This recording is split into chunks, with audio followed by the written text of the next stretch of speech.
Nós vamos falar hoje sobre essa igreja que gera relacionamento, e eu diria para vocês que não existe rede social no mundo que gere mais relacionamento que a igreja, amém? Vocês acreditam nisso? Estava em Minas Gerais essa semana, e eu fui numa igreja, e eu fiquei extasiada com as atividades daquela igreja. Aquela igreja tinha até time de futebol dos homens, e aí eu estava numa quarta-feira lá, e na quinta-feira eles estavam convidando toda a igreja para participar do jogo de futebol dos homens. Na sexta-feira tinha cinema dos jovens. No sábado tinha reunião das mulheres. E no domingo 2 cultos. E eu falei, gente, não existe rede social maior do que a igreja, que está aí há 2000 anos, mais de 2000 anos reunidos, por um só propósito, que é levar a palavra de Deus. E gera relacionamento entre pessoas, jovens, adultos, velhos, bebês, crianças. Estamos aí todos reunidos, nos relacionando e gerando relacionamentos. Antes de ler a palavra, eu queria lembrar a vocês de um versículo que fala sobre o grande chamado do crente. Deus, antes de subir aos céus, Ele nos deu uma missão. Todo mundo conhece, amém?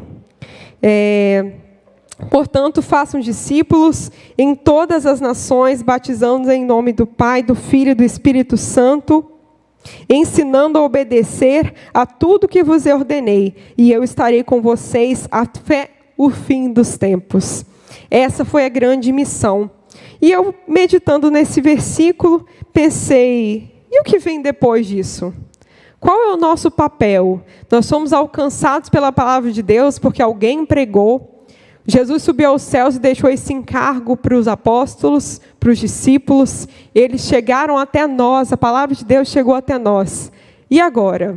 E aí eu abri esse versículo em Efésios 4, queria que vocês acompanhassem a partir do versículo 11, que diz assim: Ele mesmo concedeu uns para apóstolos, outros para profetas, outros para evangelistas, e outros para pastores e mestres, com vistas ao aperfeiçoamento dos santos, desempenho do serviço para a edificação do corpo de Cristo, até que todos cheguemos à unidade da fé e do pleno conhecimento do Filho de Deus, ao estado de pessoa madura, à medida da estatura da plenitude de Cristo, para que não mais sejamos como crianças, arrastados por ondas e levados de um lado para o outro,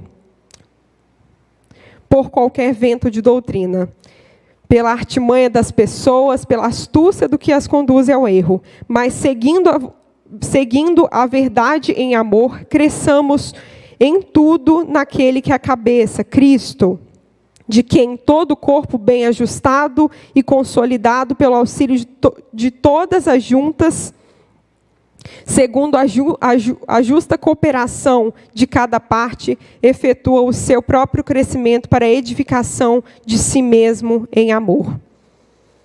Nós vamos tirar algumas lições desse texto, mas antes queria que você abaixasse sua cabeça e orasse comigo. Senhor, muito obrigado por este momento, que a Tua palavra é lida, Pai. Que o Senhor venha estar falando conosco nessa manhã, de uma maneira simples, mas que podemos entender o que o Senhor quer dizer conosco nessa manhã. Que o Senhor revele a Tua palavra através de mim, Pai, e que eu também seja ministrada por essa palavra, porque eu também sou membro, eu também sou igreja, e quero fazer diferença nessa comunidade, Pai. Que o Senhor venha falar através de nós nessa manhã e que a palavra do Senhor encontre corações férteis nesse momento, Pai. Muito obrigada, Senhor, mais uma vez, por tudo que o Senhor tem feito e vai fazer, em nome de Jesus. Bom, vamos lá. No início do capítulo, se vocês voltarem um pouquinho no início desse capítulo de Efésios 4, Paulo está dizendo para a gente, ou melhor, para os Efésios, mas que nós podemos tirar como lição, que nós precisamos ser dignos daquilo que ele concedeu, do nosso ministério.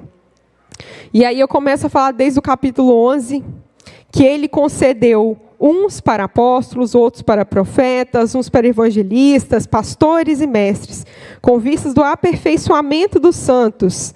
Portanto, eu me pergunto para vocês, por que congregar? Nós fomos alcançados pela palavra, como eu falei, lá atrás, né, quando Jesus mandou que a gente levasse a palavra a todas as nações, batizasse em nome do Pai, do Filho e do Espírito Santo, e ensinasse tudo o que ele tinha ordenado. E agora? O que esse povo alcançado pela palavra precisa fazer? Por que congregar? Bom, pessoal, eu queria dizer para vocês, eu acho que vocês já estão carecas de saber como eu, que nós não vamos na igreja domingo de manhã, não levantamos da nossa caminha lá, quentinha, para cumprir um rito. Nós estamos aqui com um propósito, e eu disse que eu queria falar para vocês. Nós somos a instituição que gera relacionamento para edificar a igreja e gerar maturidade na igreja. Nós somos alcançados pela palavra, mas nós precisamos de constância, por isso que nós estamos aqui nessa manhã. O grande objetivo de tudo que nós estamos fazendo na igreja sempre foi aperfeiçoar os santos e desempenhar o serviço de Deus. Como o próprio versículo diz, né? No versículo 12, com vistas ao aperfeiçoamento dos santos para desempenho do seu serviço, para a edificação do corpo de Cristo, até que cheguemos a uma unidade de fé. Esse é o objetivo para estarmos aqui todos os cultos, para gerar relacionamentos que edificam a igreja com maturidade, até que nós cheguemos à estatura de Jesus Cristo, até que nós possamos dizer, pode imitar a mim, porque eu imito a Cristo. Amém? Vocês estão entendendo? Mas o que é maturidade espiritual para vocês? Fiquei procurando sobre esse tema, o que é ser uma igreja madura, uma igreja edificada? E aí eu trouxe um inverso para vocês. Vamos entender o inverso, depois a gente entende de fato o que é maturidade.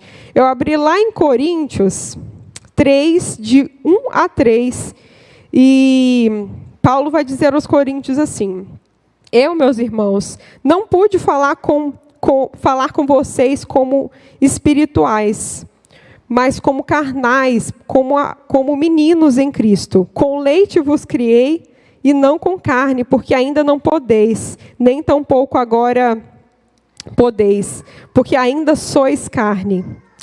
E aí eu digo para vocês, a imaturidade da igreja é viver na carne. Portanto, uma igreja madura vive segundo o fruto do Espírito. Nós somos chamados para a edificação da igreja, e quando entendemos que somos membros ligados um ao outro, geramos relacionamento que induzem ao crescimento espiritual, congregar com intencionalidade. Nós não podemos ser como crianças carnais aqui na igreja, que são levados como vento de doutrina errada, ou que disseminam doutrinas erradas, que vivem com problemas de relacionamento. Nós precisamos viver com intencionalidade. Mais uma vez, no versículo de Romanos 12, versículo 4, vai dizer assim: assim como cada um de nós tem um corpo com muitos membros, e esses membros não exercem todos a mesma função, assim também em Cristo nós somos formados um corpo. E detalhe, mais esse versículo diz para nós, cada membro está ligado a todos os outros. Se a gente entendesse a nossa unidade como igreja de Jesus, como se tivéssemos ligados um ao outro, talvez nós viveríamos com mais intencionalidade dentro da igreja. Vocês concordam comigo? Comenta aí de casa se você concorda. Imagine se você dependesse do seu irmão para viver, para respirar. Porque espiritualmente já é assim que funciona. E espiritualmente nós estamos ligados um ao outro. Mas você já se imaginou se você dependesse do seu irmão da igreja para respirar de verdade? Carnalmente falando? Talvez nós viveríamos com mais intencionalidade. Talvez a gente entendesse a mutualidade que existe no corpo de Cristo, não é certo? E aí eu convido vocês para fazer essa reflexão comigo. Nós como corpos ligados um ao outro, que dependemos de Cristo como cabeça, mas dependemos também do nosso irmão. Nós estamos fazendo o nosso irmão viver e vivendo junto com ele, ou estamos nos matando? Isso me lembra de uma passagem e que eu consigo aplicar na nossa convivência aqui. Eu achei muito interessante quando eu li Jonas, se eu não me engano, no capítulo 4, quando ele prega a Nínive, ele cumpriu o que o Senhor chamou para ele, né? Finalmente, né, ele cumpriu o que o Senhor tinha para ele, de pregar para a nação de Nínive. Nínive se arrepende, e eles começam a fazer jejum, e se arrependeram, e enfim, né, a cidade estava arrependida, e procurando o perdão de Deus naquele momento, e Jonas virou para Deus e falou: Deus, eu saí lá da minha terra, Deus, já sabia que o Senhor ia perdoar esse povo, o Senhor é misericordioso, o Senhor sempre perdoa todo mundo, o Senhor me fez mesmo sair da minha terra para pregar para esse povo? E aí Deus pergunta para Jonas assim, a Bíblia diz que Jonas ficou com raiva, porque o povo se arrependeu, gente. E aí Deus pergunta para ele assim, será mesmo que você tem razão, Jonas, de ficar com raiva por causa disso? E aí quantas vezes, sim, nós fazemos o nosso serviço dentro da igreja, nós executamos a nossa função dentro da igreja, nosso ministério, mas às vezes nós achamos ou percebemos, enfim, pela reação das pessoas, não sei, que o nosso trabalho está sendo em vão. Para as pessoas que trabalham na igreja, eu pergunto, você já passou por isso? De achar que o seu trabalho foi em vão? E eu estou pregando há 4 anos, há 5 anos, e estou trabalhando no ministério há 5 anos, e eu não vejo mudança, e as pessoas não vêm, se as pessoas não achegam. E aí Deus pergunta, assim como perguntou para Jonas, você mesmo tem razão para ficar com tanta raiva assim? Será que o Senhor não efetua a obra dele e te usa para a sua edificação? Eu acho que o maior ponto que nós precisamos entender no trabalho do serviço do Senhor, que todo líder que recebe o ministério de Deus, e cada um como líderes do seu próprio ministério quer levar a palavra, que é o Senhor que efetua através de nós para a nossa própria edificação. Quando você vai procurar no dicionário sobre a palavra edificar, você vai perceber que é uma junção de elementos para construir algo. Nós estamos aqui para construir algo e dar maturidade, dar crescimento para a igreja. É como se uma mãe estivesse dando um leite para o filho e chegar numa estatura que ele pode comer comida lá aos 6 meses. É assim que nós precisamos trabalhar na igreja. Como se o meu pouquinho de cada um fosse, no futuro, dar firmeza e construir uma igreja adulta espiritualmente. Vocês estão entendendo o que eu estou falando? Nós não podemos ser como Jonas, que foi arrastado por Deus praticamente para pregar o evangelho, e quando prega, o resultado é esse. Fica com raiva porque pregou, porque Deus já ia fazer a obra de qualquer jeito. Ele falou, Deus não precisava pregar, porque a obra é feita automaticamente. E às vezes nós funcionamos assim dentro da igreja. No último talk show que nós tivemos aqui, a missionária, esqueci o nome dela, a missionária disse uma coisa muito interessante. Fabíola, é verdade. A missionária falou uma coisa interessante que me inspirou muito, que nós temos que tomar, nós temos 2 caminhos, basicamente isso.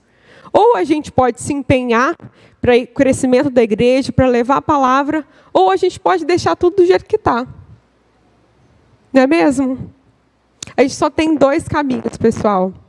Deixar tudo do jeito que está, porque Deus vai fazer, Deus vai perdoar, a palavra vai ser pregada, ou nós podemos nos empenhar e ser edificados. Eu sempre peço ao Senhor que seja através de mim. E eu queria convidar vocês também para fazer esse pedido ao Senhor, que fosse através de você. Porque quando você abençoa, quando você faz o serviço do Senhor, seja dentro da igreja, seja fora da igreja, quando você cumpre o seu ministério, você é muito mais edificado, você é muito mais restaurado. Deus mostra primeiro o seu pecado, para você consertar o seu pecado, para você dizer para outras pessoas. E aí eu convido vocês para fazer o básico. Porque às vezes nós lemos o versículo 11 e falamos, poxa, mas eu não sou pastor, eu não sou profeta, eu não sou evangelista, eu não sou mestre, o que eu sou? Pessoal, todo mundo tem um ministério, a gente já está cansado de saber disso, nós ouvimos isso todos os dias, todo mundo tem algo a fazer no reino de Deus. Primeira coisa, nós somos chamados para pegar a palavra, porque o próprio Cristo disse, para a gente fazer discípulos ao redor do mundo todo. Então, se você acha que você não tem um título, se você acha que você não tem uma função, no mínimo, você foi chamado para ser profeta, porque profeta é quem leva a palavra. E em segundo plano, todos nós podemos fazer o nosso mínimo. Eu acho muito interessante quando eu vejo um bom dia na igreja, uma boa noite na igreja. Às vezes é a recepção que recebe de fato a pessoa e prepara o coração dela para chegar aqui no templo, para receber a palavra do Senhor. Tudo que nós fazemos aqui não são ritos, pessoal. Nós não podemos encarar as coisas que nós fazemos aqui como ritos. Primeiro a pessoa sobe a escada, vem, louva, canta um monte de musiquinha sem sentido, ouve uma palavra e vai embora. Não é assim.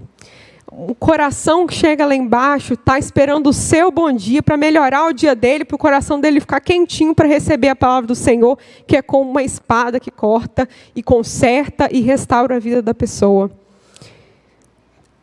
Nós precisamos ter isso em mente. Estel, não sei fazer nada, eu também não sabia fazer nada. Absolutamente nada, não me sentia capaz de fazer nada. Até que eu descobri que um simples bom dia, um ótimo dia para você, meu irmão, lá embaixo. A pessoa já muda e fala, caraca, eu estava muito mal. Quando eu cheguei aqui, o irmão me recebeu com um bom dia tão caloroso, que era tudo que eu precisava. Os louvores estavam maravilhosos, vim para adorar-te, eu me prostrei diante do Senhor, e veio a palavra e restaurou uma pessoa que precisava somente de um bom dia. Eu quero convidar vocês para, no mínimo, fazer o básico. E é o básico que você sabe, é o melhor que você tem, para você contribuir com o reino de Deus. E quando nós nos colocamos à disposição, Ele faz muito mais. Ele supre o que falta em nós, edifica a nossa vida e Ele conclui a obra que Ele começou. Para isso tudo, porque nós não queremos mais ser como crianças. Nós queremos ter uma igreja de maturidade, uma igreja que recebe as pessoas e faz a igreja crescer de fato, gera relacionamentos com maturidade, para que não sejamos mais como criança, arrastados por ondas, levados por vento de doutrinas, mas, segundo a verdade em amor, cresçamos em tudo naquele que é cabeça, Cristo, de quem todo o corpo bem ajustado, consolidado pelo auxílio de todas as partes juntas, segundo a cooperação de cada parte, efetua o próprio crescimento para a edificação de si mesmo em amor. Quando cooperamos, quando juntamos cada parte, misturamos todos esses elementos, todas as células desse grande corpo, Jesus Cristo nos faz crescer em amor. E aí eu convido vocês para lembrar daquele versículo que diz: estou convencido de que aquele que começou a boa obra em vocês vai completá-la até o dia de Jesus Cristo, lá em Filipenses 1:6. E eu te convido para se colocar à disposição do Senhor neste momento, com foco nos objetivos que Deus trouxe para nós na palavra, que é edificar pessoas e nos amadurecer, porque o irmão não amadurece sozinho, e nem eu posso amadurecer e crescer sozinho, achar que estou em ênfase na igreja, enquanto o meu irmão está lá bebendo leite ainda, porque ele não sabe. Nós precisamos crescer em unidade, com intencionalidade, com a mente de que, se eu, como corpo, sou uma célula e o meu irmão é outra célula, se eu morrer, ele morre também. Ok? Se meu irmão está muito bem, se o meu irmão está saudável, eu também fico saudável, porque eu sou corpo. Se a gente for olhar na biologia, se uma célula do nosso corpo começa a morrer, se a gente não tratar, automaticamente as outras vão morrendo também. Vocês já viram alguém que amputou a perna? Porque deu algum probleminha na perna, e aí precisou amputar, e se não amputar, a bactéria vai subindo e vai morrendo, todas as células vão morrendo. Então, nós precisamos entender isso, que nós somos corpos ligados um ao outro, e nos ajudando, nos cooperando, suportando uns aos outros em amor. Queria te convidar para fazer essa reflexão, e tomar todas as atitudes dentro da igreja em prol de edificar o corpo de Cristo e gerar relacionamentos com mais maturidade. E o que Deus faz na nossa vida nesse momento, a partir de que nós nos colocamos à disposição dele para edificar pessoas dentro da igreja, completar aquilo que nos falta. E esse é o papel do Espírito Santo. Vamos continuar gerando relacionamentos tão saudáveis que o mundo vai ficar curioso para conhecer quem é esse tal de povo de Deus. Amém? Eu quero isso, é o meu desejo. Martin Luther King fala assim, ele tem um discurso há muito tempo atrás, enfim, que ele fala, I have a dream, eu tenho um sonho. E eu tenho um sonho de que esse mundo fique curioso para conhecer quem é a igreja de Jesus Cristo.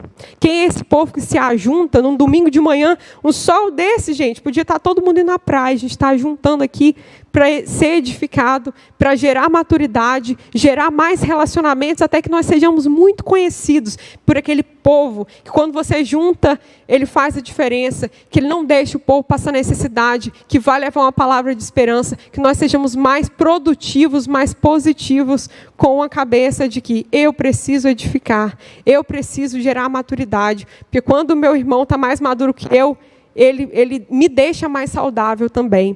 E que nós cresçamos dessa maneira, com intencionalidade. Que nós não sejamos como Jonas, que fica com raiva do pouquinho que fez, de levar a palavra, enfim. Que nós sejamos edificados pela palavra do Senhor, a partir do momento que nós nos colocamos à disposição dEle. Amém?